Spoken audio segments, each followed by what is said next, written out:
Béatrice de Montilly, bonjour, vous êtes conseillère municipale LR et vous êtes intervenue lundi au conseil municipal de Lyon pour évoquer le menu unique décidé par le maire pour les écoliers lyonnais. C'est un menu unique et sans viande. Est-ce que vous n'avez pas l'impression, honnêtement, entre vous et moi, de créer artificiellement une polémique contre Grégory Doucet parce qu'il a fait un choix qui était lié à la situation sanitaire? C'est ce qu'il nous a expliqué. Non, je ne suis pas du tout d'accord avec vous quand vous parlez de polémique. Pour moi, C'est pas une polémique ce que vous faites? Non, on a lancé une alerte. On a alerté les Lyonnais de ce qui était en train de se tramer en catimini à quelques jours de la rentrée scolaire. Sur la méthode, on a été, en tout cas moi j'ai été choquée.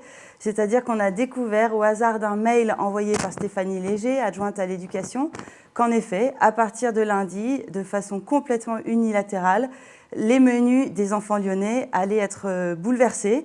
Il y aurait de la viande, du poisson, des œufs et pas de viande. Excusez-moi, mais ce n'est pas une polémique que je suis en train de créer. Je suis juste en train de montrer que la politique que Grégory Doucet est en train de mener à travers les assiettes de nos écoliers est bien une politique idéologique. Dites-moi quand même, quand on écoute Grégory Doucet, vous êtes comme moi, vous écoutez quand même quand il parle et ses réponses et quand on l'interroge. Pourquoi vous ne croyez pas quand il explique qu'il s'agit simplement d'une mesure temporaire qui est liée à la situation sanitaire et que demain, quand on ne sera pas obligé d'aller vite pour servir les gens, les enfants dans les écoles, eh bien on reviendra à des menus normaux? Je ne le crois pas parce que déjà, ce n'était pas inscrit dans ce premier mail. Ils ont ajusté leur élément de langage quand cette histoire est sortie. En effet, ils ont annoncé que c'était finalement temporaire. Mais quand je vois les engagements de campagne, j'ai sous mes yeux un papier de l'Association végétarienne de France, signé par Grégory Doucet pendant la campagne des municipales, dans laquelle il s'engage, proposition numéro 1, à orienter le choix des usagers prioritairement vers les menus végétariens et végétaliens. C'est un engagement de campagne. Donc, et là, il est en train de profiter d'une crise sanitaire. Excusez-moi, mais il n'y a qu'à Lyon, dans toute la France, toutes les communes de France ont des menus où ils laissent le choix, ou en tout cas, ils n'ont pas imposé un menu sans viande, car le problème est là, c'est un menu sans viande, nous n'avons pas le choix. Lyon, capitale de la gastronomie, impose à tous les écoliers lyonnais un menu sans viande.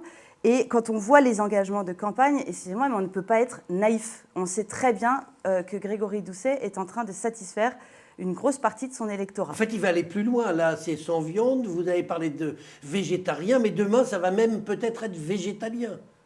Alors, en effet, il s'est engagé à mettre en place 2 à 4 menus par semaine végétariens. Moi, je n'ai pas forcément de problème avec ça à partir du moment où on me laisse le choix. Voilà, c'est une histoire de liberté et de choix. Et je pense que, étant maman moi-même, je pense que c'est important d'éduquer nos enfants au goût. Donc, ce n'est pas le débat nutritionnel le problème, c'est juste une histoire de liberté de choix. C'est ça que moi je dénonce aujourd'hui. Alors, sur le fond, Béatrice de Montilly, est-ce que vous êtes d'accord pour dire qu'il serait quand même préférable de baisser notre consommation de viande et qu'on mange un peu trop de viande? Il n'y a pas de problème avec ça. Et ouvrons le débat. Moi, je suis quelqu'un, je me suis engagée en politique parce que j'aime le débat. Et c'est là où je ne suis pas d'accord quand vous parlez de polémique. On est en train de débattre.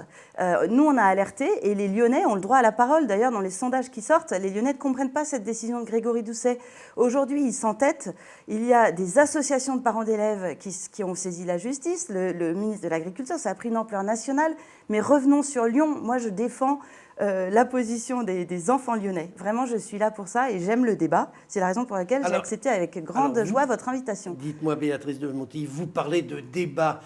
On n'entend pas beaucoup l'opposition. C'est Blanc, votre patron. On pourrait presque l'appeler transparent parce qu'on ne l'entend pas. Et les seuls sujets sur lesquels on vous a entendu ces derniers temps, ça a été le sapin, le Tour de France, le sapin, vous savez, de la mairie du 4e où c'était un sapin ordure, je ne sais pas comment on peut appeler ça. Le Tour de France où le maire avait pris position contre aujourd'hui les menus sans viande. Est-ce qu'il n'y a pas d'autres sujets importants aussi? On ne vous entend pas sur le fait que le maire veut endetter la ville dans des conditions énormes? Vous ne nous avez pas entendu. Je suis surprise parce qu'il y a quand même beaucoup de combats qu'on a déjà menés au sein du conseil municipal. On a pris la parole sur l'écriture inclusive, qui également a été mise en place de façon complètement autoritaire, pensant que l'égalité homme-femme allait être sauvée par des points.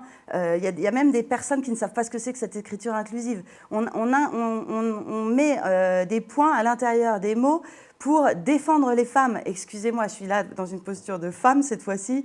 C'est ridicule. C'est ridicule. Donc il y a eu prise de parole là-dessus. Moi, j'ai pris la parole également au moment où Grégory Doucet, en pleine crise sanitaire et bientôt économique, nous demande, enfin a imposé encore une fois aux commerçants lyonnais qui avaient jusque-là le choix d'ouvrir leur magasin, le choix, ils n'étaient pas obligés, 12 dimanches par an. En pleine crise sanitaire, il réduit ça à 7. Donc j'ai pris également la parole et là c'est la chef d'entreprise qui a été choquée. Encore une fois, c'est une histoire de choix. On nous impose des décisions. Et donc je ne suis pas d'accord pour dire qu'on est transparent. Je pense que sur les finances publiques, nous avons pris la parole. Moi, je suis extrêmement choquée. Les Verts récupèrent une collectivité qui a 3 ans et demi d'endettement et ils nous disent qu'avec une gestion sobre et équilibrée, ils s'engagent à ne pas dépasser 11 ans d'endettement à la fin du mandat.